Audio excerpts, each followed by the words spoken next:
नमस्कार दोस्तों, डेट है आज की 9 फरवरी 2023 और स्वागत है आपका एडिटोरियल डिस्कशन में। टोटल 3 इश्यूज आज हम डिस्कस करेंगे, तीनों द हिंदू के। सबसे पहले आर्टिकल डिस्कस करेंगे इमर्जिंग सेक्टर्स में लेबर यूनियंस के रोल से संबंधित। दूसरा आर्टिकल हम डिस्कस करेंगे कोलिजियम के द्वारा जो अपॉइंटमेंट की जाती है उसमें एक नया ड्रामा सामने आया है। हालांकि देखो, पिछले हफ्ते हमने कोलिजियम से संबंधित आर्टिकल को काफी डिटेल से डिस्कस किया था बेसिक्स के साथ, लेकिन ना अब पिछले 3-4 दिनों में एक नया एस्पेक्ट सामने आया जिस पर हमने पहले चर्चा नहीं की थी, तो ये जानना जरूरी है, इसे हम डिस्कस करेंगे। तीसरे नंबर पे आर्टिकल हम डिस्कस करेंगे नॉर्डिक कंट्रीज और इंडिया कैसे कोऑपरेट कर सकते हैं ग्रीन एनर्जी के मामले में। इसी सिलसिले में फिनलैंड और नॉर्वे के जो ट्रेड मिनिस्टर्स हैं वो भारत की यात्रा पर आ रही हैं आज से, और उन्होंने ही ये आर्टिकल लिखा है, तो इसे भी हम डिस्कस करेंगे। अब कोड देख लीजिए आज का, जिस पर क्वेश्चन पूछा जा सकता है। कोड देखो ये है, बुराई की जीत के लिए जरूरी यह है कि जो अच्छे लोग हैं वो कुछ ना करें। काफी बार आपने ये लाइन सुनी होगी। देखो, आप किसी ट्रेन में जा रहे हो, बस में जा रहे हो, वहां पे किसी महिला का हरासमेंट हो रहा है, उसे कुछ लोग छेड़ रहे हैं, आपकी सोच अच्छी है, बट देखो आपने अगर उस इंसिडेंट को इग्नोर कर दिया और कुछ नहीं किया ना, तो बुराई जीत जाएगी। मतलब आपकी सोच अच्छी है तो आपका कर्तव्य है वहां पे विरोध करना, इसे रोकना। और अगर आप ऐसा नहीं कर रहे हो तो मतलब आप बुराई जो जीत रही है उसमें अपना रोल प्ले कर रहे हो। समझ गए? तो यही चीज है कि बुराई के जीतने के लिए जरूरी यह है कि जो अच्छे लोग हैं वो कुछ ना करें। पॉलिटिक्स से आप इसको जोड़ सकते हो कि हम ये कह के पॉलिटिक्स को इग्नोर नहीं कर सकते कि हम तो कुछ नहीं कर रहे हैं, जो पॉलिटिशियन खराब हैं। आप खराब लोगों को जीतने दे रहे हो, करप्शन होने दे रहे हो, तो इसका मतलब कुछ नहीं कर रहे हो, इसका मतलब आप बुराई की जीत में सहयोगी हो। उसी प्रकार से आपके डिपार्टमेंट करप्शन होता है, आपको पता है करप्शन होता है, आप कुछ नहीं कर रहे हो, आप कह रहे हो कि देखो मैं तो नहीं कर रहा हूं, तो इसका मतलब आप बुराई की जीत में भागीदार हो। तो इस प्रकार से आप इस कोट को फर्दर एक्सपेंड कर सकते हो। अब चलिए डिस्कशन स्टार्ट करते हैं।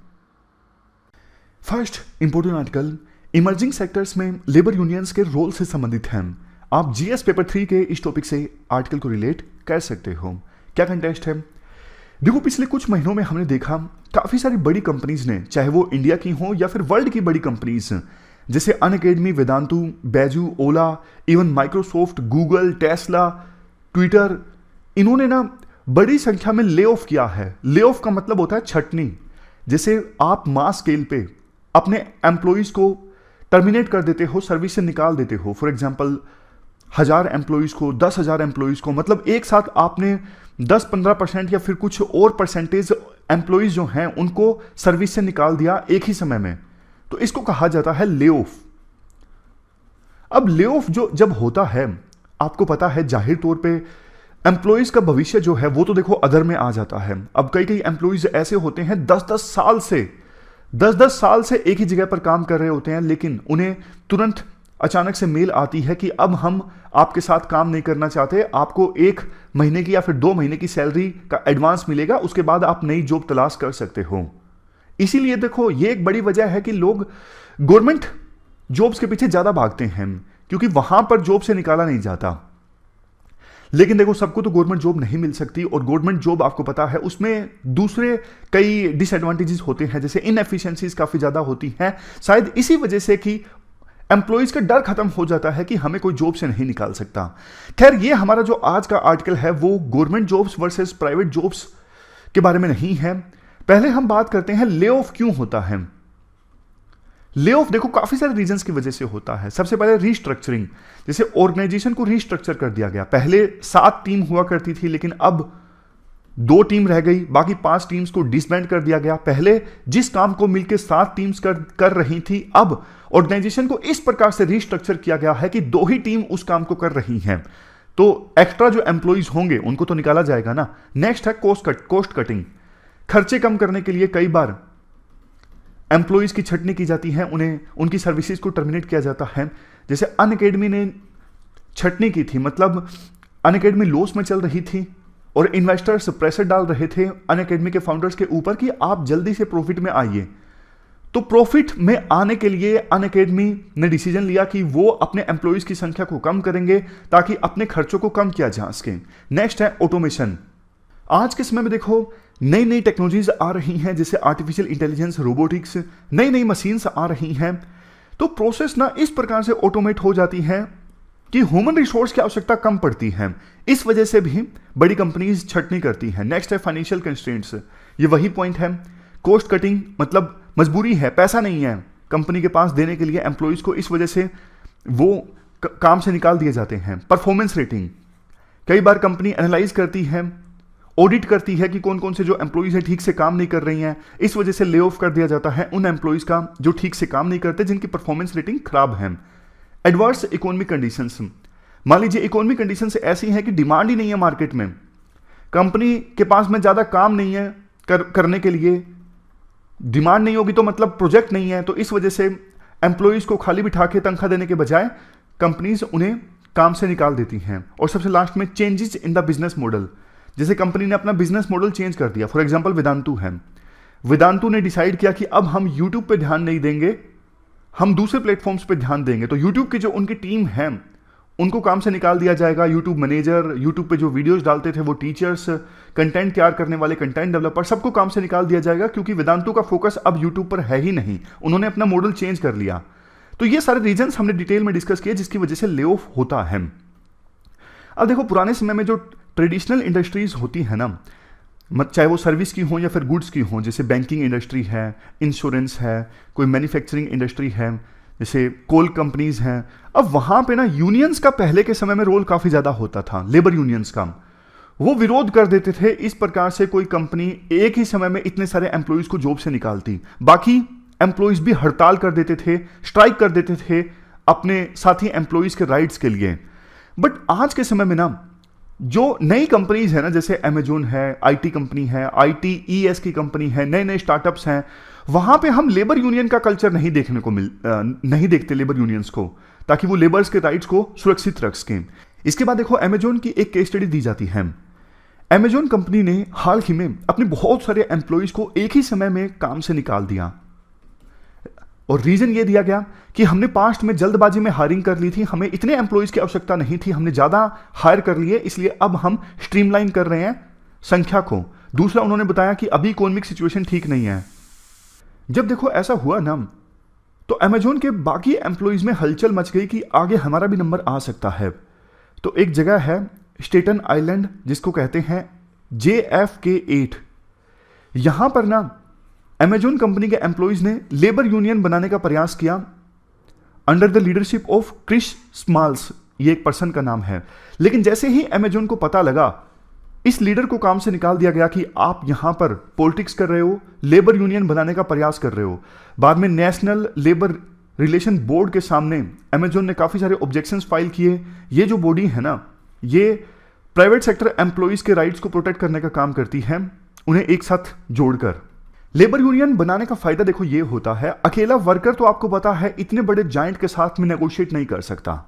इतनी बड़ी कंपनीज के साथ बार्गेनिंग करने के लिए अगर बहुत सारे वर्कर्स एक साथ आते हैं ना, तभी नेगोशिएशन की जा सकती है कंपनी के साथ में, तभी अपनी मांगें मनवाई जा सकती हैं, तभी अगर कुछ गलत हो रहा है, उनके अधिकारों का हनन हो रहा है, तो उसे रोका जा सकता है।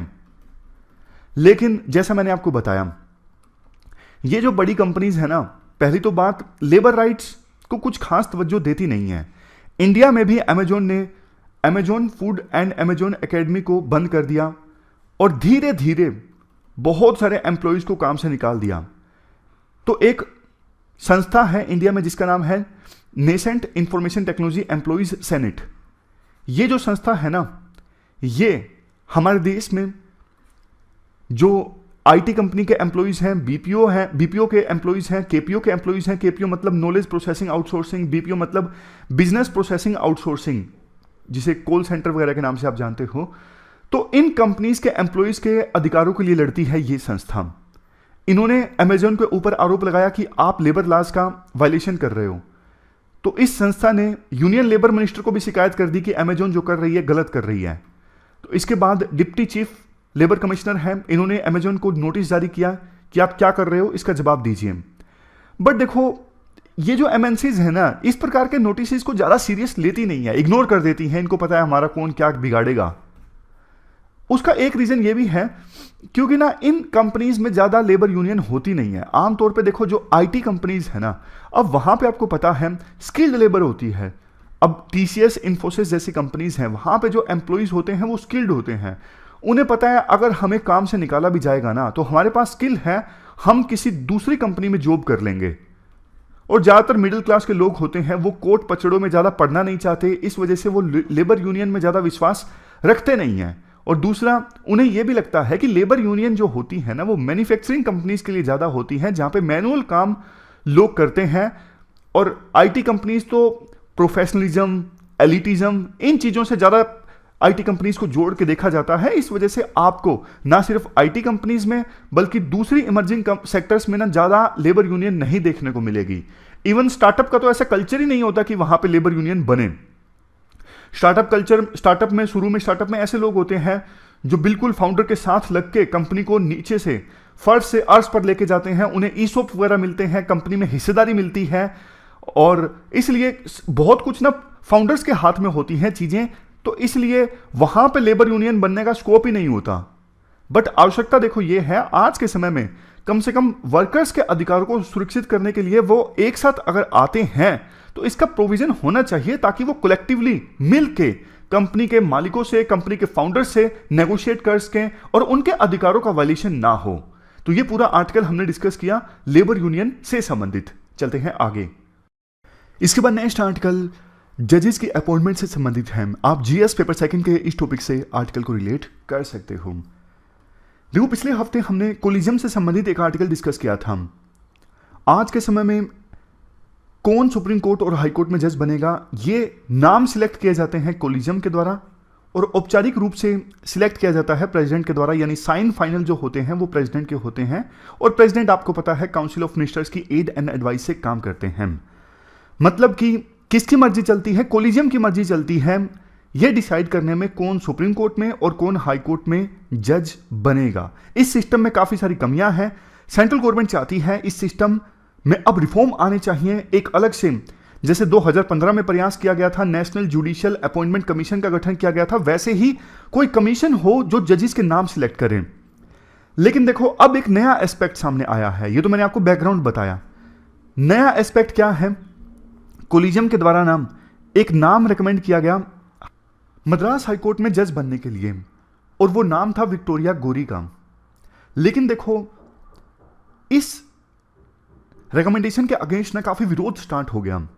मतलब बहुत सारे वकीलों ने, बहुत सारे लोगों ने ये बोला, विक्टोरिया गोरी जिसको रिकमेंड किया गया है कोलिजियम के द्वारा मद्रास हाईकोर्ट में जज बनने के लिए, ये पहले बीजेपी से जुड़ी रही हैं। पास्ट में इन्होंने मुस्लिम्स और क्रिश्चियंस के अगेंस्ट काफी एक्सट्रीम स्टेटमेंट्स दी हैं, जिनसे पता लगता है इनकी ना संविधान में आस्था नहीं है। तो ऐसे लोग अगर मद्रास हाईकोर्ट में आएंगे या फिर जुडिशरी में आएंगे तो लोगों की जो आस्था है जुडिशरी में वो कम हो जाएगी। अब चूंकि देखो कोलिजियम ने रिकमेंडेशन दे दी थी, तो इसके खिलाफ कई सारे वकील ना सुप्रीम कोर्ट में गए कि कोलिजियम के द्वारा जो रिकमेंडेशन दी गई है उस रिकमेंडेशन को निरस्त कर दिया जाए। ये अपने आप में यूनिक चीज थी, क्योंकि देखो कोलिजियम जो है वो किससे बनता है? सुप्रीम कोर्ट के जो सीनियर जजेस हैं उनसे बनता है ना। अब उन्हीं की रिकमेंडेशन के अगेंस्ट मामला पहुंच गया सुप्रीम कोर्ट में। अब देखो, मामले की सुनवाई कौन कर रहा था? सुप्रीम कोर्ट के जूनियर जज। जूनियर जज के आगे वकील, जो पिटिशनर थे, वकीलों ने गुहार लगाई कि इनकी जो रिकमेंडेशन है जो कोलिजियम के द्वारा की गई है उसे निरस्त कर दिया जाए। अब देखो, सुप्रीम कोर्ट के जूनियर जज अपने सीनियर जजेस के अगेंस्ट कैसे जजमेंट दे सकते हैं? क्योंकि कोलिजियम में कौन होता है? सीनियर जज होते हैं। अभी मामला किसके पास में है? जूनियर जज के पास में है। तो जूनियर जज ने बोला कि देखो, जो कोलिजियम ने किया होगा सोच समझ के किया होगा, उनको इस पूरे मामले के बारे में अवेयरनेस होगी, फिर भी उन्होंने विक्टोरिया गोरी को रेकमेंड किया है, तो हम इसमें इंटरफेयर नहीं कर सकते। हम सिर्फ सुटेबिलिटी नहीं देख सकते, हम सिर्फ ये देख सकते हैं कि विक्टोरिया गोरी जो है वो एलिजिबल है हाईकोर्ट में जज बनने के लिए या फिर नहीं है। सुटेबल है या फिर नहीं है वो कोलिजियम के द्वारा देखा जाएगा, और कोलिजियम ने अब ये फैसला लिया है तो हम इसमें इंटरफेयर नहीं कर सकते। ये कहते हुए सुप्रीम कोर्ट ने इनकी रिकमेंडेशन को निरस्त करने से मना कर दिया। और तब तक वैसे विक्टोरिया गोरी जो है वो शपथ भी ले चुकी थी। अब देखो, राइटर का ये मानना है ये सारा जो विवाद उत्पन्न होता है ना, ये पूरी जो स्ट्रक्चरल प्रॉब्लम है कि कई बार ऐसे लोग जिनकी जो छवि है थोड़ी कंट्रोवर्शियल है, ऐसे लोगों की अपॉइंटमेंट भी हो जाती है जज के तौर पर जुडिशरी में। तो इसके लिए ना कोलिजियम सिस्टम किस प्रकार से नामों को सिलेक्ट करता है जज बनने के लिए, उसमें प्रॉब्लम है। जैसे देखो कोलिजियम ने ना बंद कमरे में बैठकर नाम सिलेक्ट किए कि हम ये नाम भेजते हैं, इनको जज के तौर पे अपॉइंट किया जाए। अब पहले से जनता को नहीं पता होता, सरकार को फिर भी पता होता है, क्योंकि जिन नामों को सिलेक्ट किया जाता है सेंटर से पूछा जाता है, सेंटर आईबी से जांच करवाती है, इंटेलिजेंस ब्यूरो से, क्या कोई कंट्रोवर्शियल बैकग्राउंड है। अब देखो सेंट्रल गवर्नमेंट को जिस जज के बारे में लगेगा कि वो हमारी आइडियोलॉजी से संबंध रखता है, उनके लिए तो आईबी ऐसा रेकमेंड कर देगी कि हाँ ये जज बिल्कुल ठीक है, हमें कोई आपत्ति नहीं है, क्योंकि उस जज की जो आइडियोलॉजी है वो रूलिंग पार्टी से मैच करती है। लेकिन अब जिस जज की आइडियोलॉजी ऐसी है जो रूलिंग पार्टी के खिलाफ है, उसके बारे में सेंट्रल गवर्नमेंट आईबी के थ्रू कोलिजियम को यह बोलेगा कि इस जज का बैकग्राउंड ठीक नहीं है। तो मतलब सिर्फ सेंट्रल गवर्नमेंट को आईबी के थ्रू पता होता है कि किन नामों को डेलिब्रेट किया जा रहा है कोलिजियम के द्वारा जज बनने के लिए, और किसी को नहीं पता होता। बाकी लोगों को तभी पता लगता है जब न्यूज़पेपर में न्यूज़ आती है कि हाँ कोलिजियम ने फैसला अब ले लिया है, इन नामों को सिलेक्ट किया है। ये देखो गलत है। अब कुछ केस स्टडीज देते हैं राइटर, जैसे देखो साउथ अफ्रीका में ना जज को सिलेक्ट नहीं करते, वहां पे कमीशन होता है। जैसे हमारे देश में विचार किया गया था पहले नेशनल जुडिशियल अपॉइंटमेंट कमीशन हो, वो जजेस के नाम को सिलेक्ट करे, लेकिन साउथ अफ्रीका में ऐसा ही होता है, एक कमीशन होता है जो जजेस को सिलेक्ट करता है, और वो पहले से पता होता है जनता को कि नेशनल जुडिशियल अपॉइंटमेंट कमीशन वहां पे किन नामों पर चर्चा कर रहा है सिलेक्शन के लिए। तो किसी को दिक्कत होती है ना, पहले से ही वो ऑब्जेक्शन रेज कर देता है, तो नेशनल जुडिशियल अपॉइंटमेंट कमीशन वहां पे उसको पता होता है कि इन नामों पर हम विचार कर रहे हैं और लोगों को इन नामों पर आपत्ति है इन इश्यूज के कारण। तो वो ना ऑब्जेक्शंस जब पहले से आ जाते हैं तो नेशनल जुडिशियल अपॉइंटमेंट कमीशन वहां पे ठीक ढंग से फैसला ले लेता है, क्योंकि वहां पे ट्रांसपेरेंसी है, पहले से ही जनता को पता होता है कि इन नामों पर विचार किया जा रहा है। बट इंडिया में ना कोलिजियम पहले फैसला ले लेता है, उसके बाद मीडिया में आता है कि इन नामों को सिलेक्ट किया गया है कोलिजियम के द्वारा। और देखो साउथ अफ्रीका में ना कमीशन जिन नामों को सिलेक्ट करता है ना, उसके खिलाफ सुप्रीम कोर्ट में भी जाया जा सकता है। लेकिन हमारे देश में जैसा मैंने आपको बताया, सुप्रीम कोर्ट में चले भी जाएं कोलिजियम के फैसले के अगेंस्ट, तो भी सुप्रीम कोर्ट के जूनियर जज फैसले को सुनेंगे, मतलब और वो कोलिजियम के खिलाफ कभी वर्डिक्ट नहीं देंगे, क्योंकि कोलिजियम में है सीनियर जज, वो अपने सीनियर्स के अगेंस्ट कभी नहीं जाएंगे। तो ये दिक्कत है इंडिया में। अब ये इस पर एक नए एस्पेक्ट से सोचना जरूरी है कि कल को और भी कोई दिक्कत आ जाती है, और भी किसी कोलिजियम के फैसले पर आपत्ति है, किसी सेक्शन को, किसी वर्ग को, बाद में डिटेल्स आ जाती हैं कि कोलिजियम ने इस पर्सन को रेकमेंड किया है जज बनने के लिए हाई कोर्ट में या सुप्रीम कोर्ट में, बाद में इंफॉर्मेशन सामने आई कि उस पर्सन का बैकग्राउंड ठीक नहीं है, तो फिर देखो कोई प्रोसीजर होना चाहिए, कोई मैकेनिज्म होना चाहिए जिसकी सहायता से कोलिजियम अपने फैसले को वापस ले सके। एक चेक्स एंड बैलेंस जरूर होना चाहिए, ये राइटर रेकमेंड करते हैं अपने इस आर्टिकल में। तो ये पूरा आर्टिकल हमने डिस्कस किया, चलते हैं आगे। इसके बाद नेक्स्ट आर्टिकल नॉर्डिक कंट्रीज का इंडिया के साथ कोऑपरेशन से संबंधित है ग्रीन एनर्जी के मामले में। आप जीएस पेपर सेकंड के इस टॉपिक से आर्टिकल को रिलेट कर सकते हो। क्या कंटेस्ट है? देखो ये सब नॉर्डिक कंट्रीज हैं, Iceland, Norway, Sweden, Finland, Denmark. इनमें से ना दो देश नॉर्वे और फिनलैंड, इनके ना ट्रेड मिनिस्टर आज से भारत की यात्रा पर आ रही हैं बिजनेस डेलीगेशंस को लेके। तो आने से पहले, विजिट से पहले उन्होंने ये आर्टिकल लिखा है, बताया है एजेंडा क्या है हमारे इस विजिट का।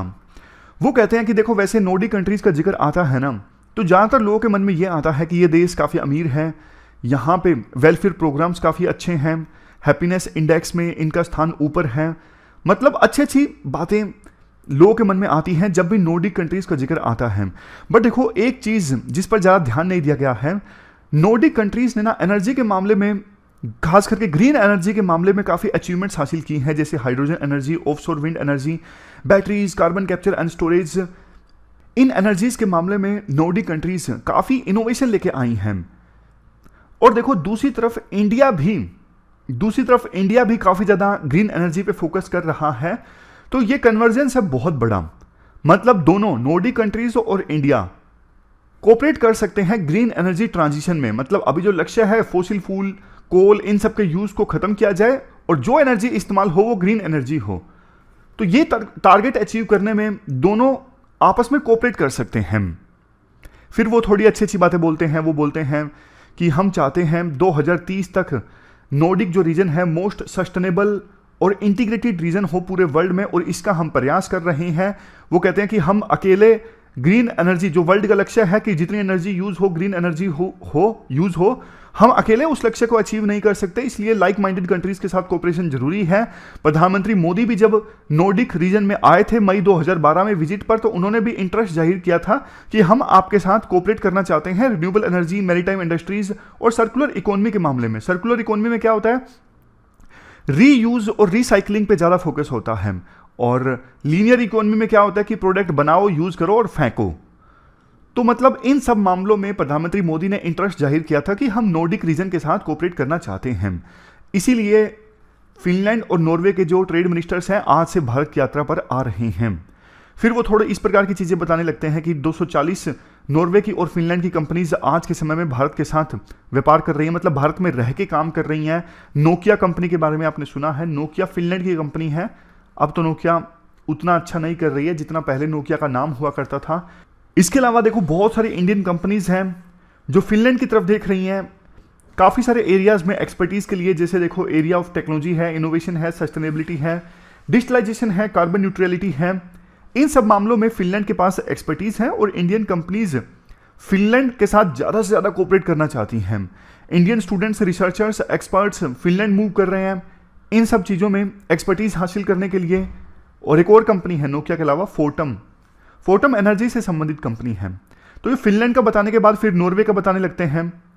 जैसे देखो नॉर्वे के साथ हमारा जो ट्रेड है वो डबल हो चुका है पिछले 3 सालों में। नॉर्वे का जो सोवरिन वेल्थ फंड है, सोवरिन वेल्थ फंड में क्या होता है, जैसे नॉर्वे का सोवरिन वेल्थ फंड है, मतलब नॉर्वे की जो सरकार है वो किसी दूसरे देश में इन्वेस्ट कर रही है अपना पैसा डबल ट्रिपल करने के लिए, मतलब ज़्यादा प्रॉफिट कमाने के लिए, सिंपल भाषा में बोलूं तो वो होता है सोवरिन वेल्थ फंड। जैसे मान लीजिए भारत सरकार इन्वेस्ट करती है श्रीलंका में किसी प्रोजेक्ट में, ये सोच के कि श्रीलंका में इस प्रोजेक्ट में हम इन्वेस्ट करेंगे तो हमें प्रॉफिट मिलेगा, बाद में उस प्रॉफिट की सहायता से हम इंडिया में डेवलपमेंट लाएंगे, तो वो होगा इंडिया का सोवरिन वेल्थ फंड वाला प्रोजेक्ट। समझ गए? ये मैंने बिल्कुल लेमन टर्म्स में आपको समझाया। सोवरिन वेल्थ फंड जो होता है वो सरकारों का होता है, गवर्नमेंट खुद से फंड इस्टेब्लिश करती है और उस फंड से पैसा इन्वेस्ट करती है किसी दूसरे देश के प्रोजेक्ट में ताकि वहां से प्रॉफिट कमाया जा सके। तो नॉर्वे का जो सोवरिन वेल्थ फंड है ना, वो इंडिया का लार्जेस्ट सिंगल फॉरेन इन्वेस्टर है। $17.6 बिलियन नॉर्वे के सोवरिन वेल्थ फंड ने इंडिया में इन्वेस्ट कर रखे हैं। नॉर्वे की सरकार ने हाल ही में एक नया क्लाइमेट इन्वेस्टमेंट फंड इस्टेब्लिश किया ताकि विदेशों में रिन्यूएबल एनर्जी से संबंधित प्रोजेक्ट्स में इन्वेस्ट किया जा सके, और इस इन्वेस्टमेंट फंड का फोकस इंडिया है। ऑलमोस्ट इंडिया में इस फंड से 1500 करोड़ रुपए इन्वेस्ट हो चुके हैं। तो मतलब ये बता रहे हैं कि कैसे नॉर्वे और फिनलैंड आपस में इंडिया के साथ कोऑपरेट ऑलरेडी कर रहे हैं, फिलहाल कैसी सिचुएशन है, और फर्दर ग्रीन एनर्जी के मामले में और ज्यादा कोऑपरेशन इस्टेब्लिश किया जा सकता है। लास्ट में राइटर बोलते हैं देखो रिलेशन का स्कोप और ज्यादा इंक्रीज किया जा सकता है जल्द से जल्द फ्री ट्रेड एग्रीमेंट साइन करके। जैसे फिनलैंड तो देखो यूरोपियन यूनियन का पार्ट है और यूरोपियन यूनियन की इंडिया के साथ अलग से नेगोशिएशन चल रही है फ्री ट्रेड एग्रीमेंट साइन करने के लिए। नॉर्वे इंडिया के साथ फ्री ट्रेड एग्रीमेंट नेगोशिएट कर रहा है यूरोपियन फ्री ट्रेड एसोसिएशन के थ्रू। तो कोशिश ये होनी चाहिए ये जो फ्री ट्रेड एग्रीमेंट्स है ना जल्द से जल्द साइन किया जाए, क्योंकि इससे ना दोनों देशों के बीच में, मतलब नॉर्डिक रीजन और इंडिया के बीच में ट्रेड पोटेंशियल को और ज्यादा बूस्ट किया जा सकता है। समझ गए? तो ये पूरा आर्टिकल हमने डिस्कस किया, नॉर्डिक रीजन कैसे इंडिया के साथ कोऑपरेट कर सकता है ग्रीन एनर्जी को लेके, और इसी संदर्भ में फिनलैंड और नॉर्वे के जो ट्रेड मिनिस्टर्स हैं वो भारत की यात्रा पर आ रहे हैं। ये थी हमारी आज की डिस्कशन। आज हमने 3 इश्यूज को डिटेल से डिस्कस किया। फिलहाल इस डिस्कशन में इतना ही है। Thank you very much for discussion.